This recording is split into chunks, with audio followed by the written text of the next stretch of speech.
Welcome to this week's episode of eThekwini Matters. My name is Zimbili Mazibuko, your host. As the 24th of November 2024 deadline looms, eThekwini Electricity is confident that it has completed its token identifier TID rollover on all its active purchasing prepaid electricity meters throughout the city. During this process of rolling over the prepaid token system to the new STS2 format, the city identified non-active meters that require attention. Today in studio, we are honored to have the acting head of electricity, Veer Ramnarain. Sikubingelele sikwamukele today on the studio, on the show, Mr. Ramnarain.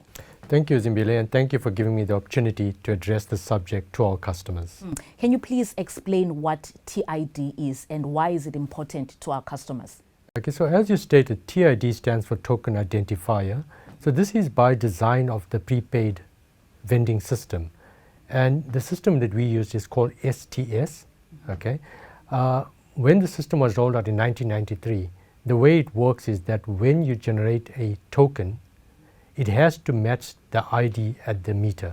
Okay, that is to avoid tokens being reused. However, by design as well, it's based on a counter that started counting in September 1993. And that counter comes to an end in November 2024 and has to be reset. So that's the reason why we need this rollover, so that the meter can be reset and the memory stack can be zeroed. So what measures had to be taken to ensure that the rollover reaches all prepaid customers? Okay, so when we were first made aware of this by the STS Association, by the way, these meters are used in over 40 countries, by over 500 utilities across the world, and South Africa is just one of those utilities. We have about 12 million of these meters in South Africa. Internationally, there's about 70 million of these meters. So we're not alone in this challenge that we've got. When STS Association made us aware of this rollover need a few years ago, we immediately started thinking, how do we visit 450,000 of our prepaid customers? It's a big task to visit every one of these customers. So last year we said, can we be a bit more intelligent and start to do it remotely, so that instead of visiting all the customers, when a customer goes to purchase a token, rather give them the two 20-digit numbers that they need to enter, so that the meter rolls over when they enter the two 20-digit numbers. This was successfully done last year, and that's why it prevented us having to visit 450,000 customers. So have all the prepaid customers been rolled over? Can you confidently say that all of them have been rolled over? Okay, so this is the interesting thing. So we have 450,000 prepaid customers in eThekwini. When we rolled out this system between August and October last year, there were 260,000 customers that purchased tokens, which tells you that the balance of the customers are not purchasing electricity, which is either illegal connections, meters are either bypassed, or the meters do not exist, or those meters are probably in holiday homes, which customers do not purchase frequently. But by and large, the 270,000 customers have been successfully rolled over. So what's going to happen now to those that have not been rolled over? So for those that have not been rolled over, we obviously need to investigate it, because this is a loss of revenue for the city. So we will now geo-map each one of those customers to identify where they are located in the network. We will have to visit those customers by way of doing sweeps in the areas. So we identify if those meters are bypassed and put measures in place to address the bypassing of meters. The 24th of November is next week. So is there a way that customers can check if they have been rolled over? So we do understand there's lots of anxiety out there. There are customers that are nervous. What's going to happen on the 25th of November? Yeah. Will the meters stop working? And correctly, if the meters have not been rolled over, they will stop working. So we've been advised by the STS Association that there's a code, a 20-digit code that a customer can enter into the meter. And once they enter the 20-digit code, it will then respond on your display pad with a KRN number. So it'll display KRN2. We are in the process of communicating that to our customers, which will come out pretty shortly. So can customers be able to go to any Sizakala centers and get this code?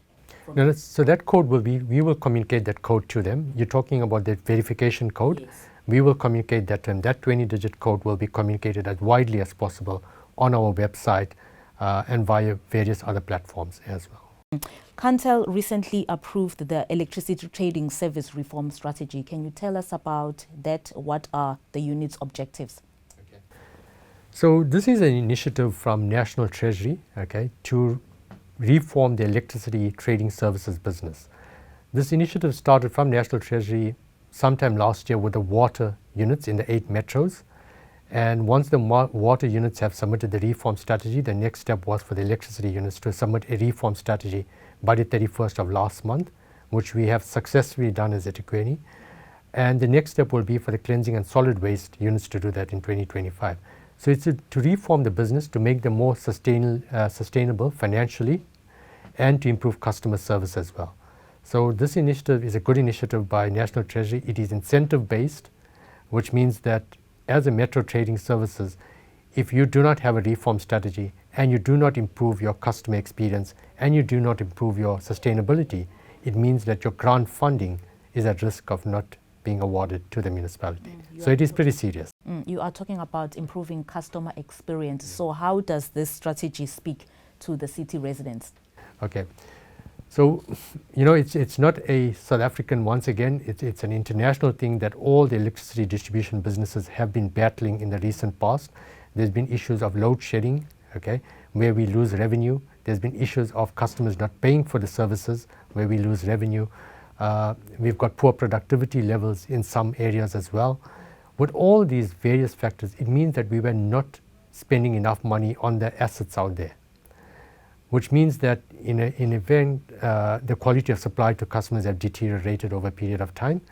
And this reform strategy is meant to ensure that we build up adequate surpluses to spend enough money on our infrastructure so that we improve the quality of supply to the customer. So ultimately the customer experience will be better from a quality of supply perspective. But we also, in part of the reform strategy, want to become a lot more transparent to our customers in terms of our tariff structures, because that's a very sensitive matter at the moment with the way electricity prices have been skyrocketing. So we want to win our customers over in terms of understanding the makeup of our tariff structures.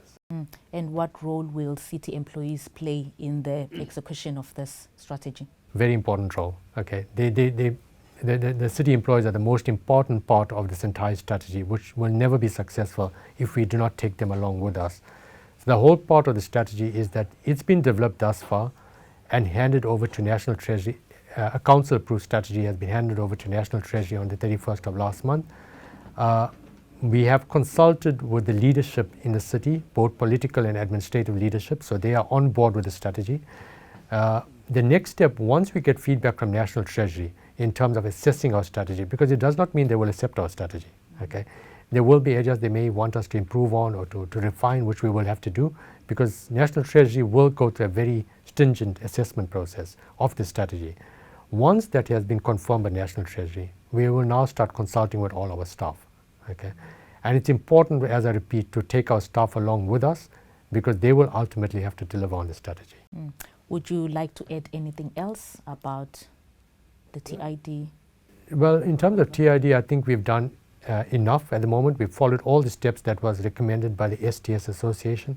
So we are pretty confident that we would have achieved almost 100% achievement of the rollover for the customers that are buying electricity. But as I said, the challenge is for those that are not purchasing. Thank you very much for your time, Mr. Ramnarain. Thank you so much for the opportunity, and let's hope the communication goes up to the customers and they have some confidence in us as well. Absolutely. That was Deputy Head of Electricity in the eThekwini Municipality, Mr. Veer Ramnarain. And from myself and the entire team, it's goodbye till next time. Don't forget to like, to share, and to subscribe.